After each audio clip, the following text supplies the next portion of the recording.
श्री सीताराम शिखावस्थी के चैनल में आप सभी का स्वागत है। मैं हूं शिखावस्थी। आज इस वीडियो में हम अजा एकादशी व्रत कथा को सुनेंगे।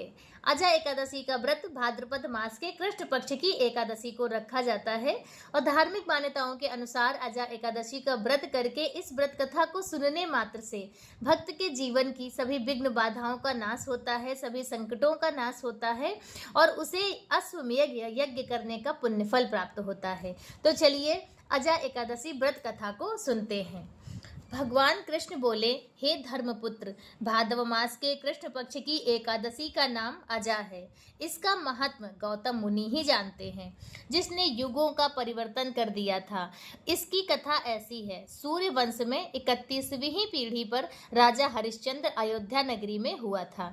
उसके द्वार पर एक श्याम पट लगा था, जिसमें मणियों से लिखा हुआ था लेख, इस द्वार पर मुंह मांगा दान दिया जाता है। एक बार विश्वामित्र वहां आए और उन्होंने पढ़कर कहा, मणियों का लेख मिथ्या है। हरिश्चंद्र जी ने उत्तर दिया कि परीक्षा करके देख लो। विश्वामित्र बोले, राज्य अपना मुझे दे दो। हरिश्चंद्र बोले, राज्य आपका है, और क्या चाहिए? विश्वामित्र बोले, दक्षिणा भी तो लेनी है। राहु केतु तथा शनिश्चर की पीड़ा भोगनी सहज है, 7.5 का कष्ट भी सुगम है, परंतु मेरी परीक्षा में पास होना बहुत कठिन है। आपको मुर्दे जलाने पड़ेंगे, तेरी रानी को दासी बनना पड़ेगा। यदि इन अत्याचारों का आपको भय नहीं तो जय गणेश करके हमारे साथ काशी चलो। राजा ने धर्म का सत्कार किया। आप भंगी के सेवक बने, रानी दासी हो गई, पुत्र को नाग बनकर विश्वामित्र ने डस लिया। ऐसी विपत्ति में भी उसने सत्य का त्याग नहीं छोड़ा, परंतु मन में शोक की अग्नि भड़क उठी। राजा की स्थिति देखकर गौतम मुनि के दिल में दया आ गई। उन्होंने राजा हरिश्चंद्र के पास आकर कहा कि तुम अजा एकादशी का विधि पूर्वक व्रत करो, तुम्हारे समस्त संकट दूर हो जाएंगे। ऐसा कहकर गौतम मुनि अंतर्ध्यान हो गए।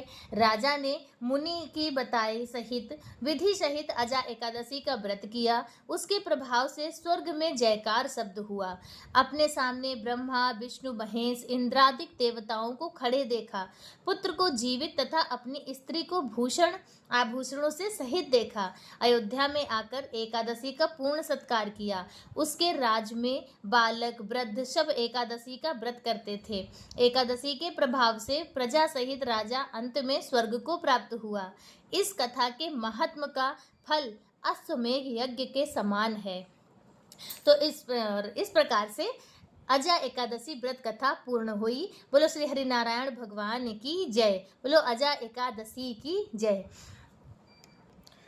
तो अजा एकादशी के दिन हमें भगवान को मेवे का भोग लगाना चाहिए। आप मेवा पाक का भोग लगा सकते हैं या फिर आप पंचमेवा का भोग लगा सकते हैं। उसमें छुआरे में और बादाम इत्यादि को मिलाकर आप भगवान का भोग लगा सकते हैं और पंचमेवा या मेवा से ही आपको व्रत में सागार भी लेना है। अजा एकादशी व्रत का पारण आपको कब करना है वह भी जान लेते हैं। तो अजा एकादशी व्रत का पारण आपको 20 अगस्त 2025 दिन बुधवार को सुबह 6:16 से 8:16 तक एकादशी व्रत का पारण करना है। तो अजा एकादशी व्रत कथा से संबंधित आज का वीडियो मेरा बस इतना ही। वीडियो कैसा लगा कमेंट करके जरूर बताइएगा। कमेंट बॉक्स में भगवान श्री हरिनारायण का एक जयकारा जरूर लगाइएगा। मिलते हैं दूसरे वीडियो में किसी दूसरी जानकारी के साथ। तब तक के लिए श्री सीताराम।